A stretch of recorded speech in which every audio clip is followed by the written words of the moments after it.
Hello everyone, welcome back to the YouTube channel. So management accounting में हम करने वाले हैं analysis and interpretation of accounts के सम। ओके, सो प्रीवियस वीडियो में हमने फॉर्मेट्स देखा था, तो आज हम balance sheet, vertical balance sheet के ऊपर सम देखने वाले हैं। तो क्वेश्चन में आपको गौरव लिमिटेड के आपको दिए हैं ना, आपको आइडेंटिफाई करके वहां लिखना है कि ये कहाँ कहाँ जाएगा। ये आप कर सकते हो एग्जाम में, जिसमें आपको इजी पड़ेगा। बट हम रीड करेंगे और समझेंगे कि कहाँ कहाँ जाएगा। अभी देखो, आपको कैसे फॉर्मेट बनाना है बिफोर सॉल्विंग द सम्स। तो ये आपको दिख रहा है, यहाँ आपको दिख रहा है ऐसे फॉर्मेट बनाना है, ऐसे जगह छोड़ने हैं। ओके, मैं इसका पीडीएफ आपको टेलीग्राम में शेयर करूंगी, तो देख लेना मैंने कितना कितना लाइंस छोड़ा है। तो वैसे आप कर सकते। Okay, so this is the format. ये फॉर्मेट को आपको लिखना है और फिर इसके अंदर हमें फिल करते जाना है। तो वैसे आपको याद रखना है, ऐसा फॉर्मेट को ही आपको अच्छे से याद रखना है। ओके, ये फॉर्मेट को अच्छे से याद रखोगे तो सम इजी जाएगा। Okay, let's go. First one is equity share capital, that is 3,90,000 दिया आपको। तो आप लिखोगे यहाँ, देखो, owner's fund of share holders के फंड के अंदर शेयर कैपिटल आता है, जिसमें हम लिखते हैं equity share capital, that is 3,90,000। उसके बाद आपको क्या दिया है, 10% प्रेफरेंस शेयर्स। तो 10% प्रेफरेंस शेयर्स यहाँ आएगा, शेयर कैपिटल के अंदर लिख दो 10% प्रेफरेंस शेयर्स, दैट इज 2,50,000। लिख दिया। Okay, next. उसके बाद आता है 9% डिबेंचर्स। तो 9% डिबेंचर्स कहाँ आता है बेटा, लोन फंड में। तो लोन फंड में आपको लिखना है 9% debentures and that is 2 lakh. Okay, next. उसके बाद आता है जनरल रिजर्व, दैट इज 50,000। तो जनरल रिजर्व कहाँ आता है, रिजर्व एंड सरप्लस में। General reserve that is 50,000। Next, 11% bank loan, that is 1 lakh. तो 11% बैंक लोन, यस, हाँ, सॉरी फॉर द डिस्टर्बेंस। तो इक्विटी हमने जनरल रिजर्व देखा, तो जो रिजर्व एंड सरप्लस में आता है 50,000। उसके बाद आता है 11% बैंक लोन। 11% बैंक लोन क्या है अपना, यस बेटा, दैट इज लोन फंड में जाएगा। आप लोन फंड में लिखोगे 11% bank loan, that is 1 lakh. Okay, next. Next आता है क्रेडिटर्स, 1,25,000। क्रेडिटर्स कहाँ जाते हैं बेटा, याद रखो, क्रेडिटर्स कहाँ आते हैं, तो लाइबिलिटीज में, क्विक लाइबिलिटीज में आते हैं creditors, that is 1,25,000। Current liabilities में, ठीक है, करंट लाइबिलिटीज में क्विक लाइबिलिटी में अंदर आता है ये। नेक्स्ट। नेक्स्ट आता है अपना बैंक ओवरड्राफ्ट, 1,40,000। तो बैंक ओवरड्राफ्ट अपना है वो नॉन क्विक लाइबिलिटी होता है, तो नॉन क्विक लाइबिलिटी के अंदर आता है, ये देख लो। Let's go.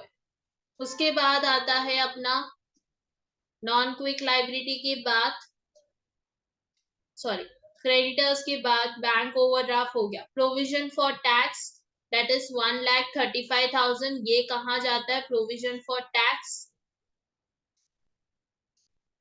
Provision for tax कहाँ जाएगा, सो प्रोविजन फॉर टैक्स जाता है क्विक लाइबिलिटीज में, ठीक है, क्विक लाइबिलिटीज में प्रोविजन फॉर टैक्स आता है 1,35,000। एंड आउटस्टैंडिंग एक्सपेंस, वहां ही मैंने दिखाया आपको अभी, आउटस्टैंडिंग एक्सपेंस भी 30,000 कहाँ जाता है, क्विक लाइबिलिटीज में। फिर डेप्रिसिएशन प्रोविजन, और ये डेप्रिसिएशन प्रोविजन 80,000, ये आप फिक्स असेट से माइनस करोगे। ओके, फिक्स असेट्स में टैंजिबल असेट्स आते हैं, उसमें आपको लेस लिखना है डेप्रिसिएशन एंड 80,000 उसको माइनस करना है, ठीक है, जो भी फिक्स असेट है उसको 80,000 में से माइनस कर, ठीक है, टोटल करके, तो यहाँ आ जाए। ओके, टैंजिबल असेट में नहीं आता है, इंटैंजिबल असेट्स में नहीं आता है, टैंजिबल असेट्स में आता है। ओके, माइनस करेंगे depreciation. Capital reserve, reserve and surplus में लिखोगे 60,000। नेक्स्ट, लाइबिलिटीज हो गए अपने। Now cash in hand 90,000 and cash at bank 15,000। तो कैश एट, तो कैश इन द हैंड किधर आएगा बेटा, क्विक असेट्स में। ठीक है, cash in hand, cash at bank, quick assets में आते हैं। ओके, उसके बाद प्रीमियरली एक्सपेंसेस 20,000, ये कहाँ आएगा? तो ये आएगा अपना फिक्टिशियस असेट्स में। फिक्टिशियस असेट में क्या आता है? Preliminary expenses 20,000। Then goodwill 1 lakh. So ये जो गुडविल है, ये गुडविल अपना इंटेंजिबल असेट होता है। इंटेंजिबल असेट मतलब जो हम दिखता नहीं है। ओके, तो यहाँ लिखोगे गुडविल 1 लाख। ओके, फॉर्मेट आप बनाओ और मेरे साथ सॉल्व करो तो इजी पड़ेगा। ठीक है, नेक्स्ट, इस क्वेश्चन को लिखो या फिर स्क्रीनशॉट ले लो और मैं जितना बोलते जा रही हूँ वहां जाके लिखो। ठीक है, फॉर्मेट को टेलीग्राम से नहीं, अभी मैंने दिखाया था फॉर्मेट, राइट? या फिर आपने पहले से ही फॉर्मेट बना के रखे और फिर वीडियो देख रहे हो तो अच्छा होगा। तो फॉर्मेट बना के फिर ये सम करो मेरे साथ। ओके, फिर गुडविल हो गया। Building is 3 lakh, building 3 lakh है और इन्वेस्टमेंट है 2 लाख। तो बिल्डिंग आएगा टेंजिबल असेट में 3 लाख एंड नाउ ये इन्वेस्टमेंट वहां बाजू में आपको लॉन्ग टर्म दिया है, तो ये लॉन्ग टर्म इन्वेस्टमेंट में हम डायरेक्ट लिखेंगे बाहर के कॉलम में, that is 2 lakh. Next, next है अपना फर्नीचर 2,50,000। तो ये जो फर्नीचर है ये जाएगा फिक्स असेट्स के अंदर, टेंजिबल असेट्स में फर्नीचर 2,50,000। नेक्स्ट, नेक्स्ट देखो, नेक्स्ट क्या दिया है? प्लांट एंड मशीनरी 3 लाख, ये अपना टेंजिबल असेट्स है। यस, फिक्स असेट्स में आएगा।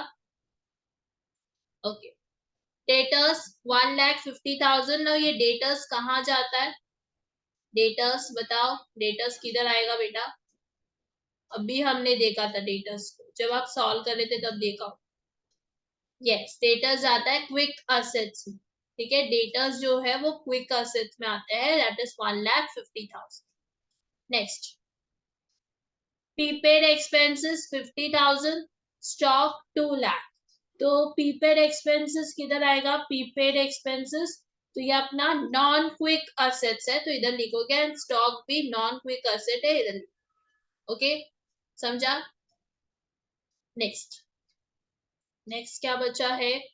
Calls in arrear. Now if यहाँ इक्विटी नहीं दिया होता तो मैं इक्विटी एंड प्रेफरेंस शेयर्स का जो भी अमाउंट मैंने लिखा था उसको मैं प्लस करूंगी एंड फिर मैं इस अमाउंट को माइनस कर, बट यहाँ इक्विटी दिया है तो मैं क्या करूंगी? तो यहाँ जो शेयर कैपिटल में मैंने इक्विटी शेयर कैपिटल लिखा है उसमें से मैं लेस करूंगी calls in arrear, that is 10,000।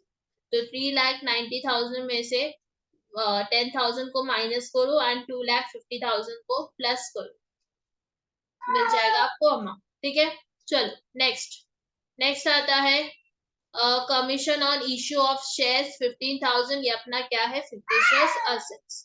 समझा? इसको रेफर करो बेटा, एक मिनट। ओके, सो अभी तक हमने यहाँ तक कंप्लीट किया, अभी आगे जाते हैं। आगे क्या करोगे? तो मैंने यहाँ आपको बताया था ये चीज, इसको जो भी अमाउंट आएगा 3,90,000 में से 10,000 माइनस करो, प्लस करो 2,50,000, तो आपको मिलेगा 6,30,000। ठीक है, ये अमाउंट आपको यहाँ लिखना है। फिर रिजर्व के जो भी अमाउंट है इसको प्लस करो और यहाँ लिख देना। ठीक है, दैट गिव्स 2,50,000। उसके बाद फिक्टिशियस असेट्स में जो भी आपने अमाउंट लिखा है उसको प्लस करो और यहाँ लिख दो 35,000। ये क्या होने वाला है? माइनस होने वाला है, ध्यान रखो। ओके, फिर क्या करोगे? 6,30,000 प्लस 2,50,000 माइनस 35,000 करोगे तो आपको मिलेगा 8,45,000। ओके, फिर लोन फंड 2 लाख है प्लस 1 लाख, आपको मिलेगा 3 लाख। ओके, उसके बाद तो आप लिख दोगे यहाँ 3 लाख, इसके बाद कुछ भी नहीं है। तो अभी क्या करना है? 8,45,000 को 3 लाख में से प्लस करना है। ठीक है, तो आपको क्या मिलेगा बेटा? Capital employed that is 11,45,000। अब ये 11,45,000 को मार्क करके रखना क्योंकि अभी हमें आगे लास्ट स्टेप में यही सेम आंसर चाहिए। C, application of fund. So application of fund में पहला आता है fix asset, tangible assets. Tangible assets की जो भी अमाउंट है इसको आप प्लस करो। ओके, एंड फिर 80,000 जो डेप्रिसिएशन उससे माइनस करो तो आपको अमाउंट मिल जाएगा, एक मिनट, तो आपको अमाउंट मिल जाएगा that is 7,70,000। Next, intangible goods 1 lakh है, एक ही है ना, तो डायरेक्ट लिख दो यहाँ, ठीक है। दो तीन होते तो हम लोग प्लस करके बाहर लिखते। तो 7,70,000 1 लाख प्लस करो तो यहाँ लिख देना 8,70,000 आता है। यस, तो 8,70,000 आपका क्या है, टोटल फिक्स असेट्स या फिर कहते हैं हम नेट ब्लॉक। ओके, नेक्स्ट आगे जाते हैं। अभी ये समझा आपको ना। लॉन्ग टर्म इन्वेस्टमेंट 2 लाख वैसे लिखना है, इसका कुछ भी नहीं है। क्विक असेट पे देखो, क्विक असेट में cash in hand, cash at bank, ये सब जो चीजें हैं इसको आप प्लस करोगे। प्लस करने के बाद नॉन क्विक असेट को इसके साथ ही आपको प्लस करना है, तो आपको अमाउंट मिलेगा दिस वन, 50 लाख 50,000, सॉरी 50,05,000। उसके बाद लेस करंट लाइबिलिटीज, तो क्विक असेट के जो लाइबिलिटीज है जो भी है उसको प्लस करो, एंड नॉन क्विक लाइबिलिटीज को, दोनों को साथ में प्लस करना है। ओके, तो आपको मिलेगा 4,30,000। तो ये 4,30,000 क्या करोगे, लेस करोगे क्योंकि करंट लाइबिलिटीज में आता है ना। तो 50,05,000 इसको आप 4,30,000 में से माइनस करोगे तो आपको मिलेगा 75,000। तो 75,000 को अभी आप क्या करोगे, प्लस करोगे यहाँ जो आपको लॉन्ग टर्म इन्वेस्टमेंट के साथ, that is 2 lakh, and total fix asset that is 8,75, sorry 70,000, 8,70,000। तो आपको मिलेगा यहाँ नेट वर्किंग कैपिटल, या फिर हम कहते हैं कैपिटल एम्प्लॉय, कैपिटल एम्प्लॉयड मिल जाएगा दैट इज 11,45,000। ये अमाउंट, और मैंने आपको बताया था कि जो मार्क करके रखना, क्या वो अमाउंट सेम है, यहाँ वाला, यस सेम है, मतलब आपका आंसर करेक्ट है। ओके, इफ सेम नहीं आता मतलब आपने किधर गड़बड़ की है। सो आज के लिए इतना ही, मिलते हैं नेक्स्ट वीडियो में, जहां हम नेक्स्ट वीडियो में हम पढ़ने वाले हैं कैसे बैलेंस शीट के बाद profit and loss that is income statement बनाना है। सब्सक्राइब करना मत भूलना चैनल को। आज के लिए इतना ही, thank you friends, have a good day. इसका सम का पीडीएफ टेलीग्राम में मिल जाएगा, आप वहां डाउनलोड कर लेना। Thank you everyone, have a good day.